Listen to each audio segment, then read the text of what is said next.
कक्षा 9 गणित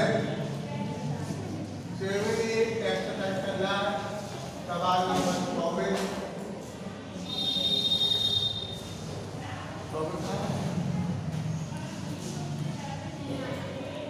देखिए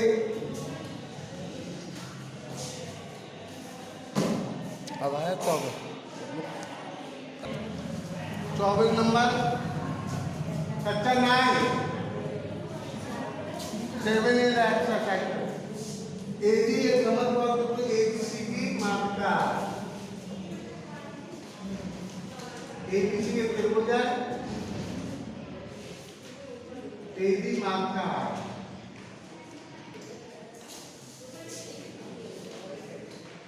एक शीर्ष लंब है, शीर्ष लंब और त्रिभुज ए बी सी में ए बी भुजा ए सी के बराबर है।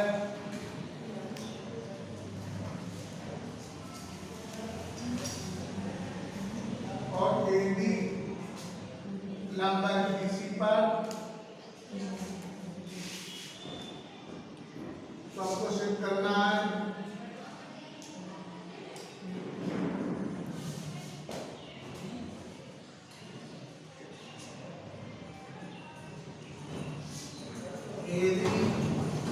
बीसी का लंब संबंध की बात है। लंब संबंध की बात है एक नंबर। दूसरे में से करना है एडी कोण ए का समझना है। एडी कोण ए का समझना अर्थ है।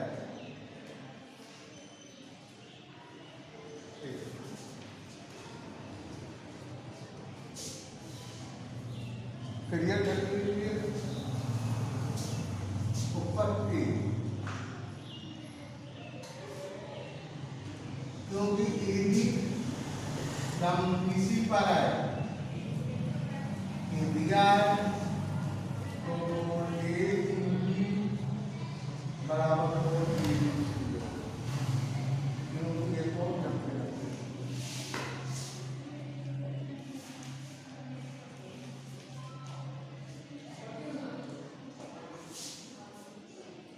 आप त्रिभुज एबीसी को सर्वांशम करते हैं।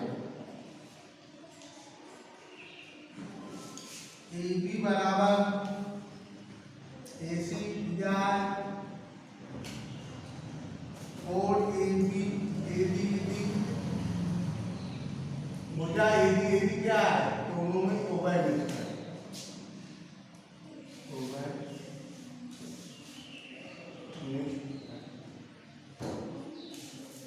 कोण एबी बराबर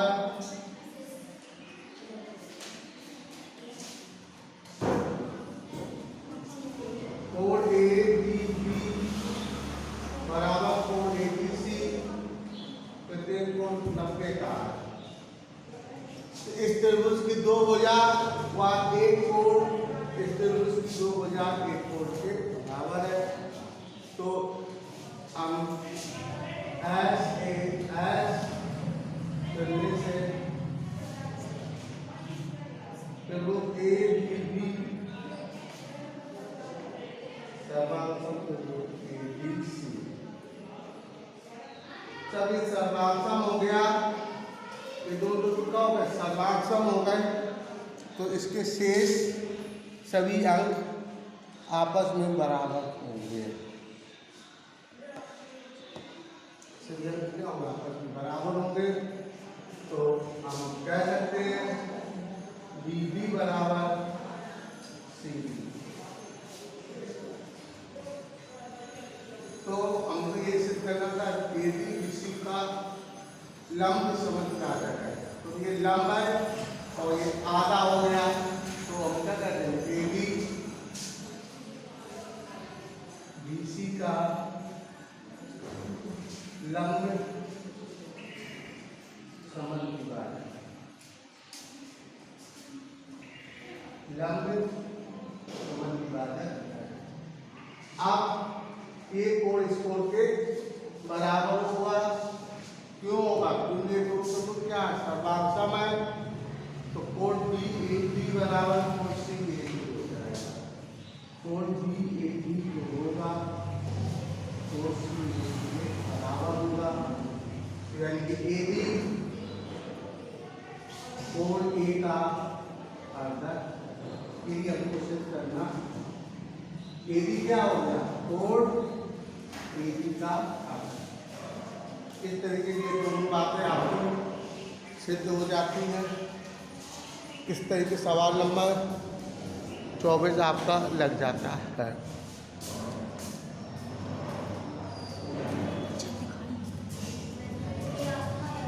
यानी ए बी जो है कोण ए का अर्धक हो गया।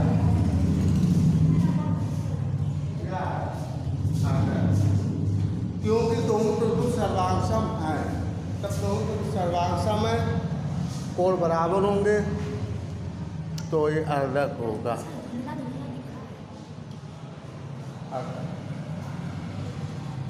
इसी क्रम को आगे बढ़ाते सवाल नंबर 25।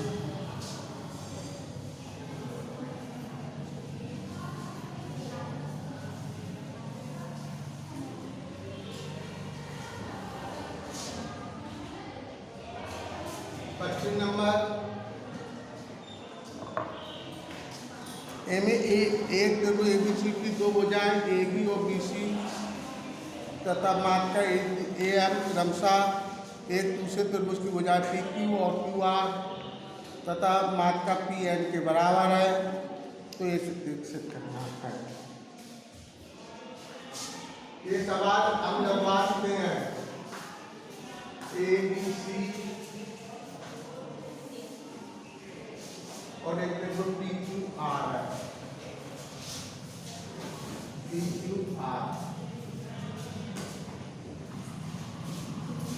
ये मात्रा ए डी है,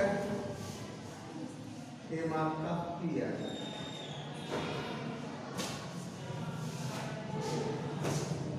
इसमें दिया हुआ त्रिभुज ए बी सी और त्रिभुज पी क्यू आर में क्रमशः ए डी व पी एन मात्रा है। मात्रा ये मात्रा कैसी है? ए बी बराबर पी एन और भुजा ए बी त्रिभुज की भुजा पी क्यू के बराबर है और बी सी भुजा क्यू आर के बराबर। तो आपको सिद्ध करना है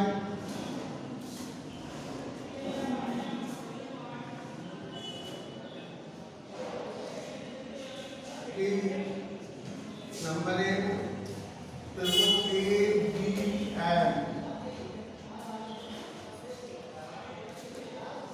ए एम मात्रा है, ए बी नहीं है, ए एम तो ए एम बराबर पी एन ले दिया, पी क्यू ले दिया। त्रिभुज ए एम की सर्वांग त्रिभुज पी क्यू आर और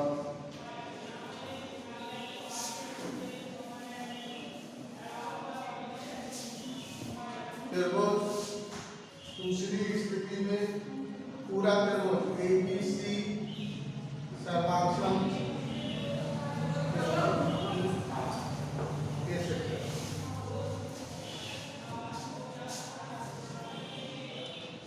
अब हमने ये हो चुका आपकी मात्रा की परिभाषा बताई थी। त्रिभुज के शीर्ष से सम्मुख भुजा के मध्य बिंदु को मिलाने वाली रेखा को मात्रा कहते हैं। ये मैं बता चुका हूँ, उसी का इसमें यूज होना है। तो हम ऊपर की AM त्रिभुज ABC की मात्रा है,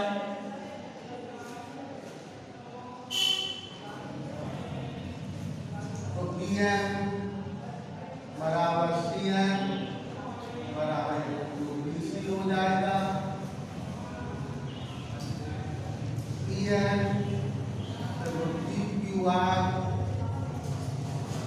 की मात्रा है, तो QN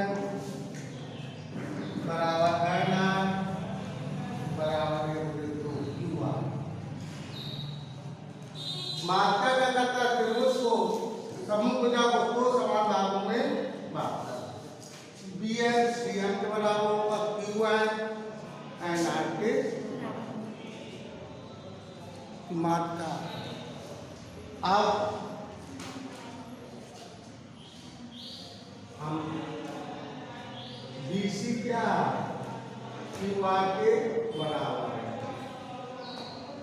BC किसके बराबर है, QR के। ये दिया हुआ BC QR के बराबर है, तो एक बटे हम दोनों एक बटे दो का गुणा करेंगे, इसलिए 2 BC बराबर 1 बटे 2 QR, और BC का आधा BM भी हो सकता है और CM। BM बराबर CM, QR का आधा QN भी हो सकता है और NR भी हो सकता है। QN बराबर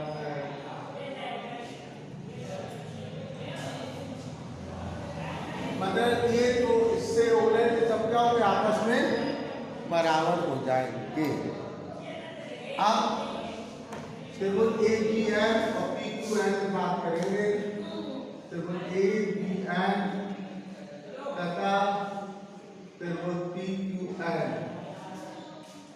ये दोनों त्रिभुज लिए मैंने ABM और PQN, ये दोनों त्रिभुज को समांतर करना है। तो समांतर, तो इसकी AB भुजा PQ के बराबर है,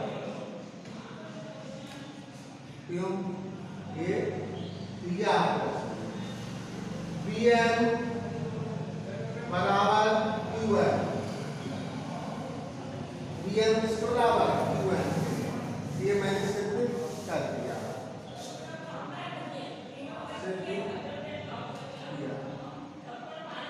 और इसकी AM भुजा PN के बराबर है। AM बराबर PN, ये देखो दिया AM किसके बराबर है, PN के। ये इस तरीके से इन त्रिभुज की तीनों भुजाओं के क्या हो रहा है, बराबर हो रहा है।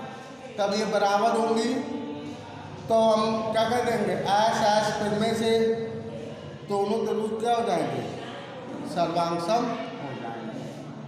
हम देख सकते हैं ऐस फिर में से ऐस फिर में से त्रिभुज ABN, त्रिभुज ABN सर्वांगसम त्रिभुज PQ। ABN त्रिभुज ABN लेना है, PQN, तो ABN सर्वांगसम त्रिभुज PQN। ये पहले सब काटने से तो हो जाते हैं। ABN सर्वांगसम त्रिभुज PQN। अब ये दोनों सर्वांगसम हो गए तो हम कह सकते हैं कि कोण भी जो होगा वो कोण Q के बराबर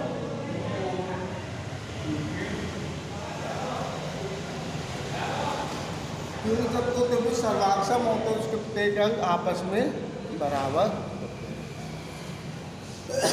अब हम पूरा त्रिभुज ए बी सी व त्रिभुज पी क्यू आर में बात करेंगे। अब कौन त्रिभुज ले लिया?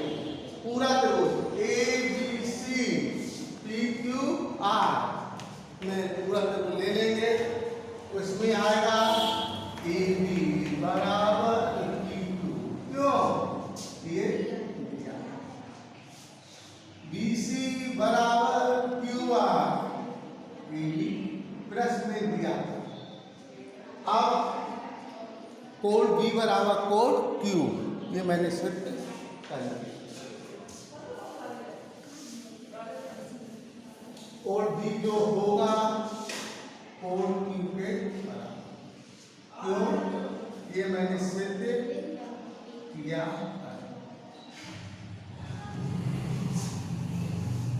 तो एस इस त्रिभुज की दो भुजाएं एक कोण, दो भुजाएं एक कोण, एस एक एस, फिर में से दोनों त्रिभुज क्या हो जाएंगे? सर्वांगसम हो जाएंगे।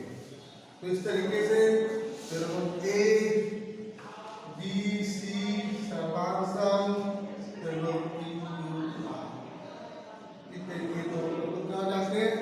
सर्वांगसम हो जाते हैं। सर्वांगसम की शर्तें मैंने आपको लिखवाई थी, तो उन शर्तों से ये सब सवाल लगनी है। लिखवाई थी, यदि एक त्रिभुज की दो भुजाएं एक कोण, दूसरे त्रिभुज की दो भुजाएं एक कोण के बराबर हो तो दोनों त्रिभुज क्या होते हैं? सर्वांगसम। और जब दोनों त्रिभुज सर्वांगसम होते हैं तो उन त्रिभुजों के शेष जो भुजाएं या कोण बचे हैं उनको कहते थे अंक, आपस में बराबर होंगे। इस तरीके के सवाल आप लोगों को लगा लेना है, ठीक है।